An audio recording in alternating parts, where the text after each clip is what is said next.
నమస్కారం. నా పేరు AD Srinu, Amalapuram Janasena party municipal ప్రతిపక్ష నేత, డాక్టర్ బిఆర్ అంబేద్కర్ కోనసీమ జిల్లా అమలాపురం. ఈరోజు అమలాపురంలో వైసీపీ నాయకులు గడిత్కం సెంటర్లో నిరసన కార్యక్రమం చేపట్టారు. ఎమ్మెల్సీ ఇజ్రాయల్ గారు ఈ కూటమి గవర్నమెంట్ వచ్చిన తర్వాత ఈ నాయకులు దుర్మార్గాలు, అరాచకాలు అని చెప్పేసి మాట్లాడటం జరిగింది. ప్రజలు ఈ 4 రోజుల నుంచి గమనిస్తున్నారని చెప్పి కూడా ఒక మంచి మాట మాట్లాడారు. నిజం, గత 2019లో ఈ ప్రజలందరూ కూడా చాలా మంచి మ్యాండేట్ ఇచ్చారు. 151 సీట్లు ఇచ్చారు. ప్రజలు గమనించారు కాబట్టే మీరు 5 ఏళ్ళు చేసిన అరాచకాలు, దుర్మార్గాలు, దోపిడీలకి ప్రజలు 11 సీట్లు ఇచ్చారు.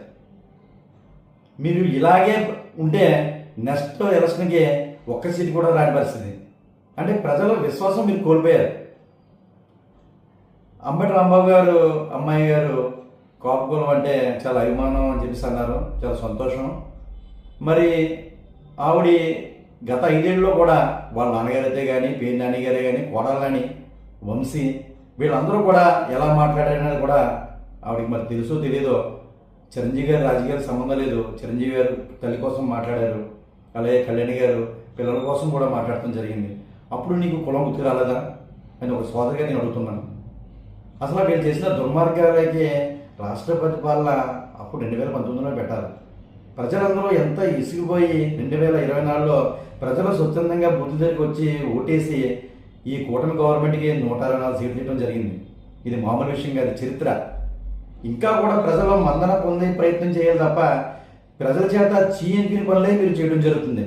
దానికి నిదర్శనం ఈ కార్యక్రమాలు. కూటమి గవర్నమెంట్ వచ్చిన తర్వాత మీ 40 సంవత్సరాల ఎక్స్పీరియన్స్ ఉన్న వ్యక్తి చంద్రబాబు నాయుడు గారిని ఎలాంటి మాటలు మాట్లాడారో, ఆయన అన్యాయంగా ఎంత ఇబ్బంది పెట్టారో ఇవన్నీ ప్రజలు గమనించారు. అలాగే డిప్యూటీ సీఎం గారు విలువైన రాజకీయాలు చేయాలని చెప్పేసి ఆయన ఇప్పుడు కూడా పదే చెప్పడం జరిగింది. గత పాలనలో మీ అధికారంలో ఆయన చాలా ఎక్రీస్గా మాట్లాడడం జరిగింది. ఎందుకు? మీరు చేసిన దుర్మార్గాలకి రొమ్ము విరుచుకుని ధైర్యంగా మాట్లాడే వ్యక్తి పవన్ కళ్యాణ్ గారు. ఆయన ఒక సభలో ఛాలెంజ్ చేశారు, జగన్ గుర్తుపెట్టుకో, నిన్ను నీ పార్టీని అతాపాతాలను తొక్కకపోతే నా పేరు పవన్ కళ్యాణ్ కాదు, నా పార్టీ జనసేన కాదు అని ఛాలెంజ్ చేసిన వ్యక్తి, ఛాలెంజ్ని నిరూపించిన వ్యక్తి డిప్యూటీ సీఎం పవన్ కళ్యాణ్ గారు.